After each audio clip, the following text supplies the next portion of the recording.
Bonsoir bien-aimés, je vous salue au nom du Seigneur Jésus-Christ en ce jour mercredi 24 février 2021. Et nous poursuivons avec notre intervention ou notre message et ensuite nous allons prier. Mais avant toute chose, prions d'abord. Dieu d'Abraham, Dieu d'Isaac, Dieu de Jacob, Père, nous te disons merci pour ce soir. Éternel mon roi, oint ma bouche, oint-tu ma tête, afin que, Seigneur mon roi, que je sois un canal qui va transmettre ton message ce soir pour atteindre les vies et changer les vies. Dans le nom puissant de Jésus, je ramène toute pensée captive à l'obéissance de Christ et j'implante la croix de Jésus au milieu de nous. Règne en Seigneur du début jusqu'à la fin de ce message. Ainsi nous avons prié. Amen. Oui, rapidement, nous allons lire dans deux passages différents. Jérémie chapitre 8 à compter du 15e verset, nous sautons verset 20 et puis 22, et puis Juge chapitre 6 à compter du verset 12 à 13. Nous lisons Jérémie chapitre 8 à compter du 15e verset. Nous espérions la paix et il n'arrive rien d'heureux. Un ton de guérison et voici la terreur. Je saute verset 20 à 22. La moisson est passée, l'été est fini et nous ne sommes pas sauvés. Je suis brisé par la douleur de la fille de mon peuple. Je suis de la tristesse. L'épouvante me saisit. N'y a-t-il point de baume en Galade? N'y a-t-il point de médecin? Pourquoi donc la guérison de la fille de mon peuple ne s'opère-t-elle pas?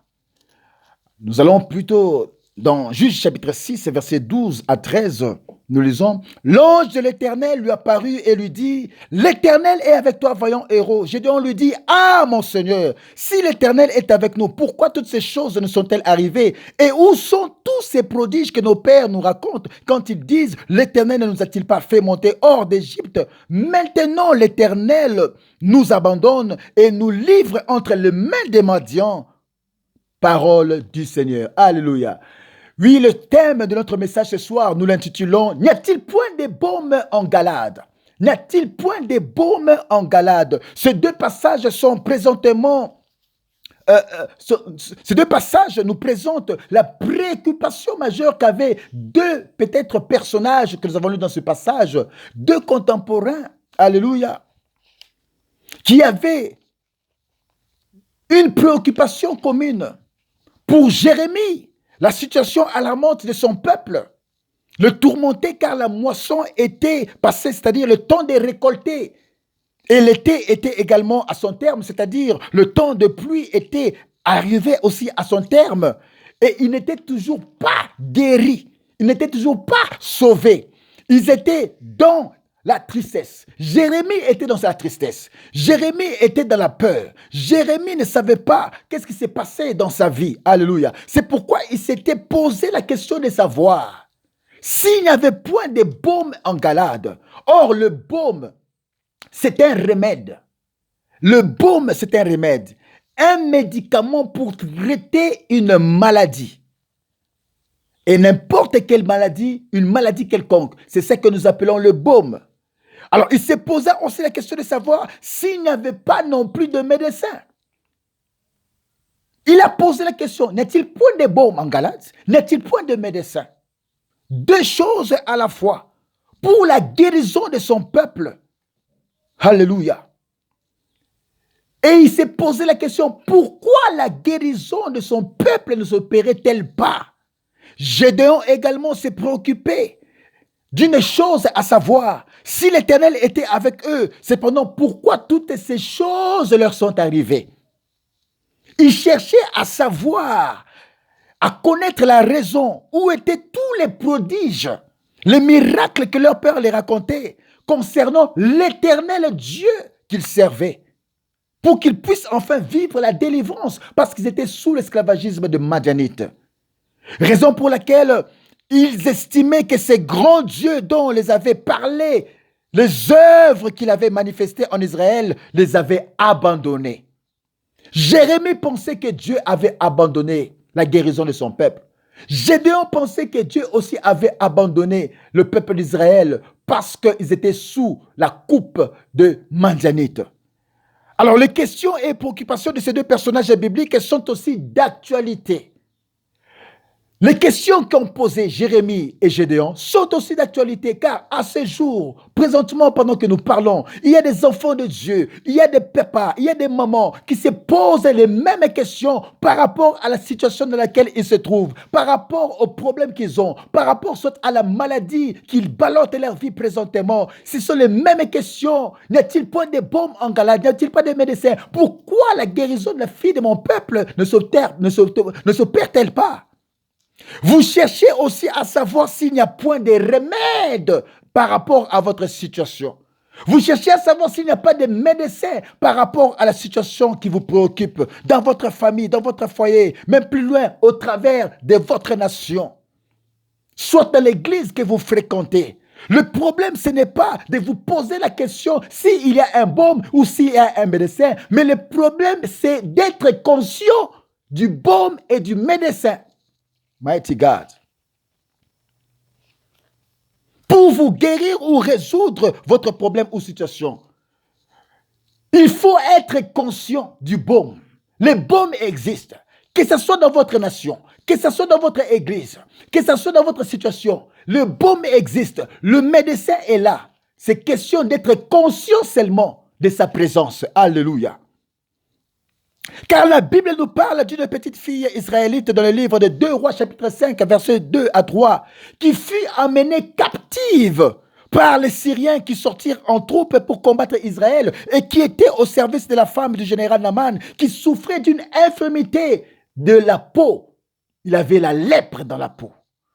Alors cette fille a dit à sa servante, « Oh, si mon Seigneur était auprès du prophète qui est à Samarie, le prophète le guérirait de sa lèpre. » Alléluia. Cette petite fille qui fut captive par les Syriens était consciente de la présence du baume, était consciente de la présence d'un remède, était consciente de la présence d'un médecin au sein de sa nation. Elle a parlé du prophète. Si mon serviteur, mon maître, se présente dans ma nation, il y a un prophète, il serait guéri de sa maladie. Elle savait avec certitude que si son maître Naaman était en Samarie, il guérirait de sa lèpre. Elle avait donné une supposition affirmative. Or, la supposition entraîne automatiquement une condition. Et la condition était que Naaman soit à Samarie. Et l'affirmation était que s'il pose ses pieds à Samarie, il serait guéri de sa lèpre. Cette fillette était consciente du baume qui est le remède et du médecin qui est le prophète Élisée, qui était dans sa nation. C'est pourquoi Naaman, ayant entendu ces propos, alla voir son maître qui était le roi des Syriens, lui disant, « La jeune fille du pays d'Israël a parlé de telle manière et de telle manière. » Et le roi des Syries a rédigé une lettre au roi d'Israël pour lui dire qu'il envoyait son serviteur, le général Naaman, afin qu'il soit guéri de sa lèpre. Lorsque le roi d'Israël a lu cette lettre, il a déchiré ses vêtements. Il a dit que le roi des Syriens lui cherche une occasion de dispute. Il a dit, suis-je Dieu pour guérir quelqu'un de sa lèpre? Il a déchiré ses vêtements. Et le fait de déchirer ses vêtements, ça montrait l'incapacité du roi d'opérer une telle solution. Lorsque le prophète Élisée, qui était dans la nation, a appris que le roi avait déchiré ses vêtements, parce que le roi syrien avait envoyé une lettre pour que son serviteur, le général Naaman, soit guéri, le prophète Élisée a dit au roi, « Pourquoi déchires-tu tes vêtements? Laisse-le venir ici et il sera guéri de sa lèpre. » Alléluia.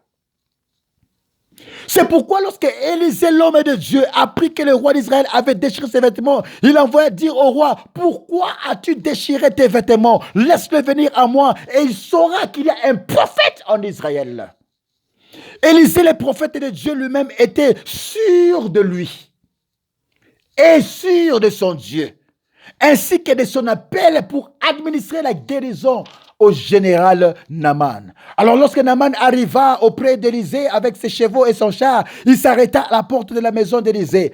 Au lieu que le prophète sortasse de sa maison pour imposer la main au malade qui était le général Naaman, il lui a envoyé son serviteur Géasi pour dire au général, « Va te jeter 7 fois au Jourdain et tu seras guéri. Mighty God. Le prophète, au lieu seulement d'obéir, il a commencé à se fâcher. Je pensais qu'il sortirait, qu'il agiterait sa main et qu'il toucherait le lépreux et le lépreux sera guéri. N'y a-t-il pas de fleuves dans ma nation? Il a commencé à énumérer les fleuves qui étaient dans sa nation. Vanter les fleuves de sa nation pour dire que ces fleuves étaient plus que les Jourdains. Il dit les fleuves de Damas, d'Abana et de Parpar ne valent-ils pas mieux que toutes les eaux d'Israël?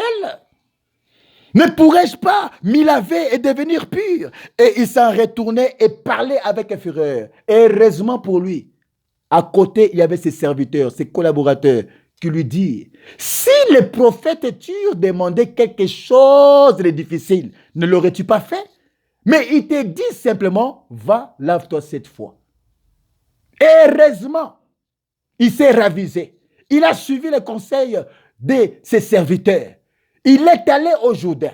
Il s'est jeté pour la première fois. Sa lèpre n'est pas partie. La deuxième fois, la lettre n'est pas partie. La troisième fois, la quatrième, la cinquième, à la 6e fois, la lettre n'est pas partie. Mais lorsqu'il est tombé dans l'eau, le Jourdain, à la 7e fois, la Bible dit que le corps de Naaman était redevenu comme un jeune homme. Il était guéri de sa lèpre. Alléluia. Il était guéri de sa lèpre. Voilà pourquoi j'aimerais dire à quelqu'un ce soir, combien plus dois-tu seulement respecter ce que l'homme de Dieu te dit pour guérir? C'est aussi le même problème que nous rencontrons dans nos églises. C'est aussi le même problème que nous rencontrons dans la société. Le même problème que nous retrouvons dans la nation, avec certains enfants de Dieu, avec certains chrétiens. Ils ont leur manière, leur façon de concevoir les choses. Alléluia. Ils veulent orienter l'homme de Dieu.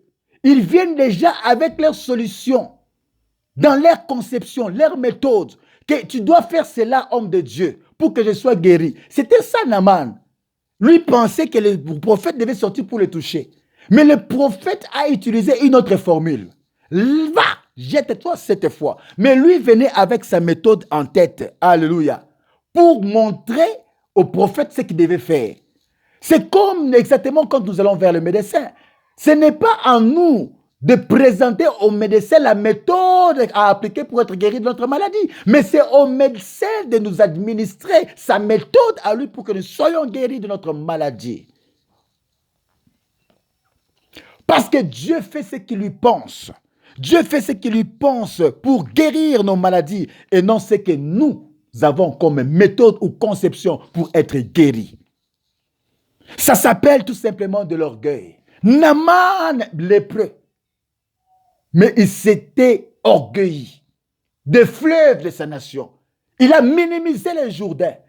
Or, il ne savait pas que dans le Jourdain, il y avait un secret que seul le prophète Élisée savait. Souvenez-vous de l'histoire lorsque Josué traversait le Jourdain avec les sacrificateurs, lorsqu'ils portaient l'arche de l'Alliance. Ils avaient porté l'arche de l'Alliance sur leurs épaules. Et lorsque les pieds des sacrificateurs ont touché le fleuve Jourdain, le Jourdain s'était séparé en deux.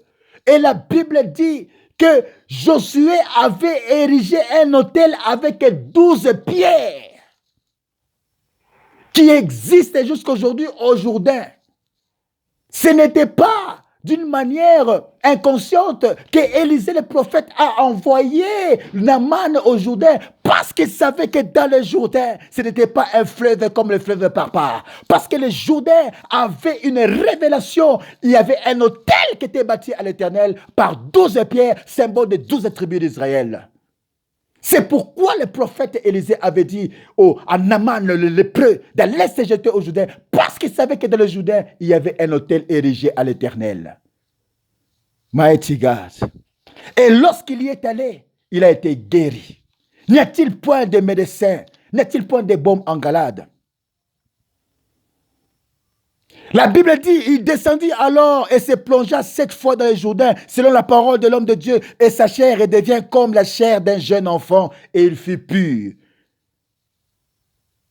Sa témosité avait pris fin quand il a vu le miracle s'accomplir dans sa vie, selon la parole de l'homme de Dieu. Il retourna auprès d'Élisée avec toute sa suite et se présenta devant Élisée en lui amenant des présents.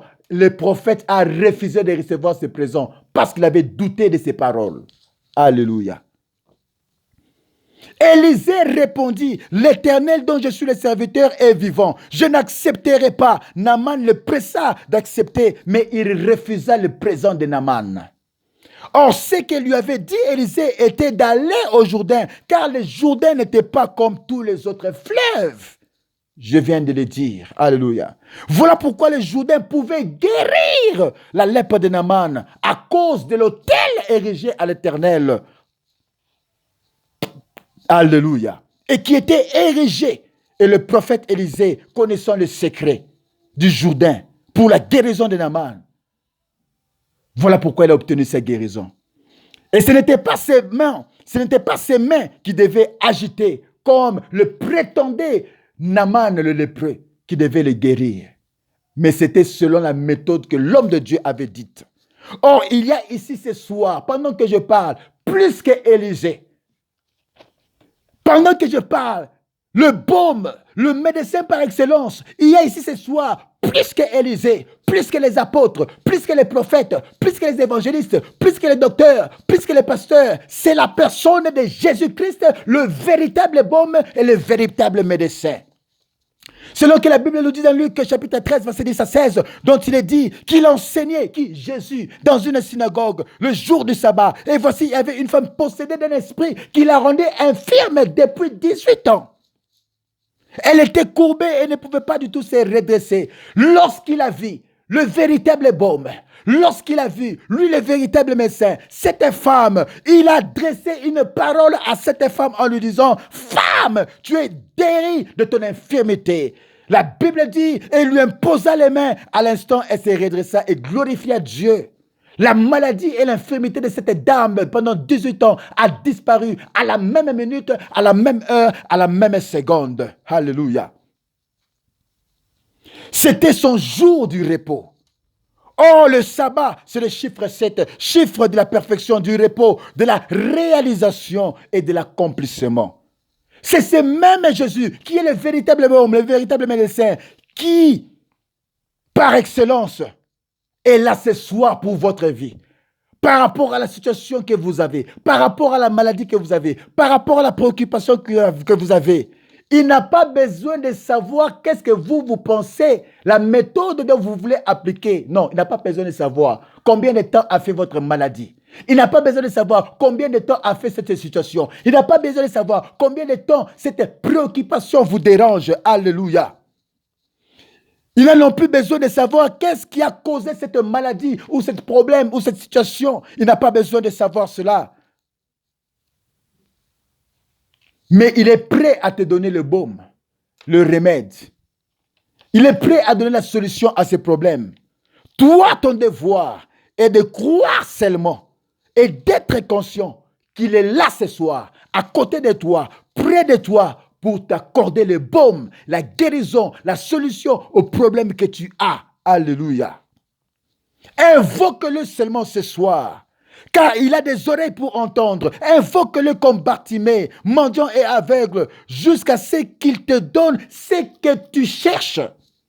Et tu retrouveras ta santé. Tu vas retrouver ta santé, retrouver la solution à ton problème, à ta situation. C'est lui le baume, Jésus-Christ. C'est lui le médecin par excellence. Selon Marc chapitre 7, verset 32 à 35, dont on lui amena un sourd muet. Lorsqu'il a pris ce sourd muet, il a regardé les yeux au ciel et il a dit Ephata. Or, Ephata, ça veut dire ouvre-toi. C'est un mot singulier. Or, les sourds, ce sont les deux oreilles qui étaient sourds, qui n'entendaient pas. Et sa bouche, il était muet. Donc, trois choses qui devaient recevoir la guérison. Mais comment Jésus dit Ephata? Or, Ephata, ce n'est pas au pluriel, c'est au singulier. Lui souffrait de trois choses qui handicapaient sa vie. 2 yeux et une bouche. Parce qu'il ne parlait pas. Mais lorsque Jésus, on lui amena ses sourds muets, il leva les yeux au ciel et dit Ephata.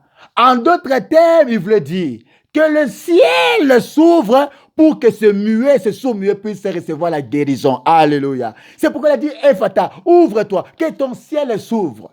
Ce soir, je déclare que ton ciel s'ouvre pour recevoir la guérison, que ton ciel s'ouvre pour recevoir la solution, que ton ciel s'ouvre. Le médecin par excellence, le baume, c'est Jésus-Christ ce soir qui te dit, Ephata, que ton ciel s'ouvre pour recevoir la guérison, le miracle que tu as entendu dans le nom puissant de Jésus. Il est le véritable médecin, car si le ciel est ouvert, toutes choses trouveront solution dans ta vie et tu verras la grâce de Dieu, la percée et ton miracle. Et c'est pourquoi le sourd-muet parla correctement, parce que le ciel était ouvert. Parce que son ciel était ouvert. Ce soir aussi, je viens comme homme de Dieu déclarer l'ouverture de ton ciel. Si tu es malade, que ton ciel s'ouvre afin que le véritable baume, véritable médecin te guérisse. Si tu as un problème, difficulté quelconque, je ne connais pas quel est ton problème, mais je dis simplement, Ephata, que ton ciel s'ouvre. Parce que quand le ciel s'ouvre, tout devient possible. Dans le nom puissant de Jésus. Je suis arrivé à la fin de mon message. Nous voulons prier. Tu vas crier à Dieu. Je ne connais pas quel est ton problème, quelle est ta situation, mais demande à Dieu ce soir.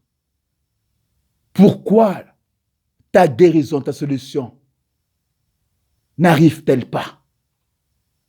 Sois seulement conscient du baume qui est présent près de toi. Sois seulement conscient du médecin par excellence qui est Jésus-Christ. Et il ordonnera à ton ciel de s'ouvrir. Et la solution viendra. Invoque-le maintenant ce soir comme Bartimée. Nous prions dans le nom du Seigneur Jésus. Alléluia. Seigneur éternel, mon roi, nous te prions ce soir. Éternel, mon roi, mon frère, ma soeur, qui est présentement dans son salon, dans sa chambre, en train de me suivre présentement. Seigneur, mon roi, je te le recommande entre tes mains. Tout celui qui est malade, quel que soit le nombre d'années de sa maladie, quel que soit le temps qu'a levé sa maladie. Seigneur, tu n'as pas besoin de connaître le nombre d'années ou le nombre de temps qu'a fait sa maladie ou son problème, sa situation. Éternel, mon roi, parce que tu es le baume par excellence. Laisse que son ciel soit ouvert et que la guérison pénètre. Je déclare ce soir, comme ton serviteur, pour administrer la guérison à tous les bien-aimés qui sont malades, car la distance n'est pas un obstacle et les médias ne sont pas un obstacle. Présentement là où ils sont, que la guérison les atteigne et que leur ciel soit ouvert. Quel que soit le problème de papier, problème en justice, problème de n'importe quel domaine de leur vie, présentement je déclare que leur ciel soit ouvert dans le nom de Jésus. Recevez votre miracle, recevez votre guérison, recevez la solution, que la grâce de Dieu vous localise in the name of Jesus, parce que le médecin par excellence est là, c'est Jésus-Christ. Le bon par excellence est là, c'est Jésus-Christ. In the name of Jesus, soyez guéris, recevez la solution, recevez des miracles au nom de Jésus. Amen. Que Dieu vous bénisse. Je suis l'apôtre Guy Pascal, Kaloubi Pamouzo. Et si vous voulez soutenir notre ministère, vous pouvez nous joindre à ce numéro, plus 27 78 425 27 26. Nous sommes résidents en Afrique du Sud. Nous nous retrouvons à la prochaine occasion. In the name of Jesus. Amen.